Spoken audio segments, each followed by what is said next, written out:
ideas of your work on free market economy is a critique of the word capitalism. Yeah. Do you think it embodies a scientific mistake, and why? Oh yes, it does. After all, it was coined by the enemies of commercially tested betterment, and it draws people's attention. Even economists make this mistake, that what makes us rich is piling up capital. And it's no doubt that we need hotels and we need cars and we need educations, but the idea of the hotel or the reinforced concrete that makes it, or the curriculum of the university, that's what makes the capital worthwhile. If you just pour capital into a country, which is actually foreign aid, you hand it over to the government, you just pour capital, it doesn't get used right. When I read your book, I was captivated by your ideas on the function of persuasion or sweet talk. And it's quite ironic because socialists usually think about capitalism as competence and negative sum game. So what's your... Well, it's like what the kind of discussion we're having now, where we create new ideas by talking to each other. And I think the creativity of market or commercially tested betterment very much comes out of a free conversation. Whereas the belief on the left, and indeed on the right too, both socialists and conservatives, is that the economy is easy, that there's nothing to be discovered. So what's the point of a conversation? Just shut up and do planning. So it's kind of there's an authoritarian quality to both sides of the spectrum, we call it, and we're not actually in the middle. We're outside this spectrum of shut up and do your duty as a serf, or shut up and do your duty as a serf of the planner. So let's move a step back to the beginning of the Great Enrichment. And you said it was the idea of equality and dignity that drove such big progress in crucially. And the thing is that nowadays many politicians use these words, dignity, equality. Yeah. What would you tell them?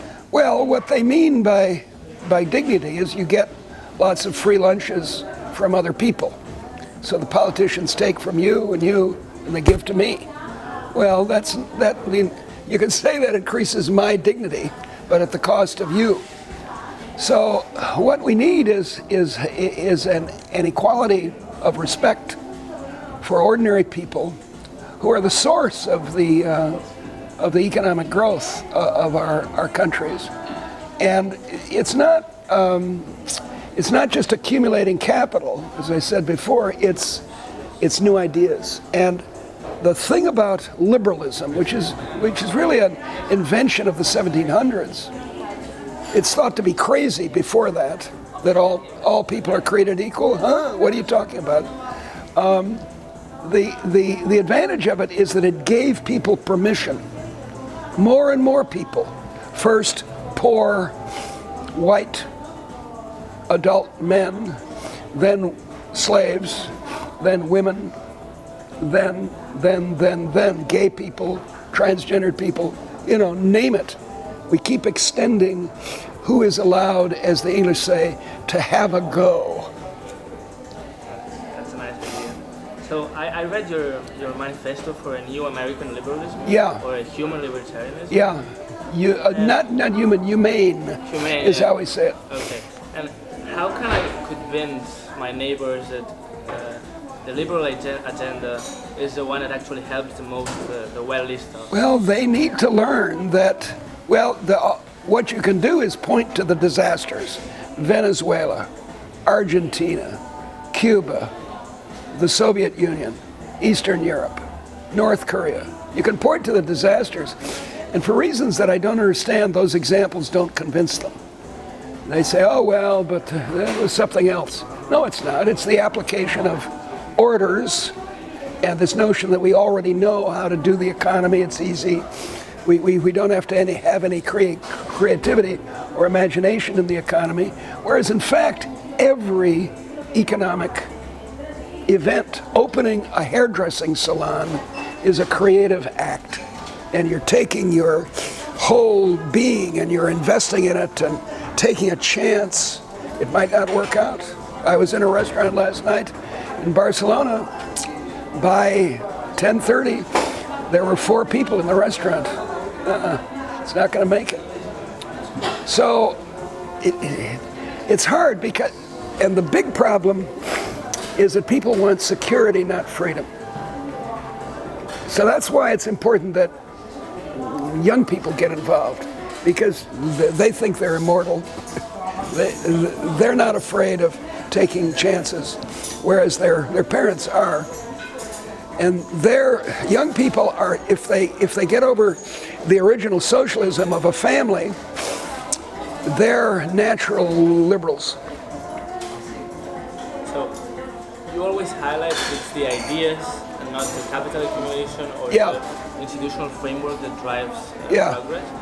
And it's actually interesting because Marxists always are worrying about material interests. Exactly, it's materialism. You were actually a Marxist before? I was a Marxist once. What's your view on and I thought the history of all hitherto existing societies was the history of class struggle. Very simple. And then I learned in economics, marginal product equals marginal cost. That was simple. I was looking for simple answers. And in fact, what an economy is and a society is a very complicated, creative conversation. And things work out well when you let that conversation happen. And what happened is that all these people joined the conversation, were allowed to join the conversation, and we got this terrific explosion starting around 1800 of innovations. You know, among my favorite that I talk all the time is dropped ceilings. Most modern buildings have dropped ceilings. You know, they're about that far below the actual ceiling. And that's where all the plumbing is, all the electronics. Or, an even more spectacular example is containerization, which was invented in 1956 by a guy, a non-university graduate in North Carolina. Containerization has revolutionized ocean transport.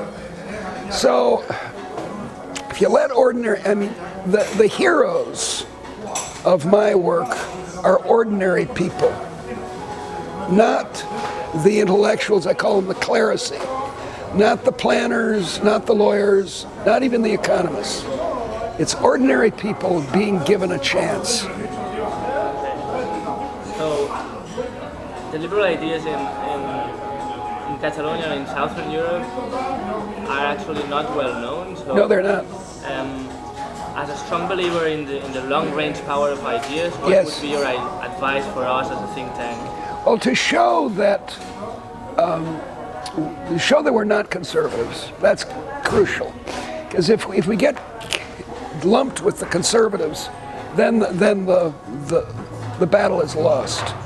We need to show that we're the party of opportunity, the party of creativity, the party of letting people have a go.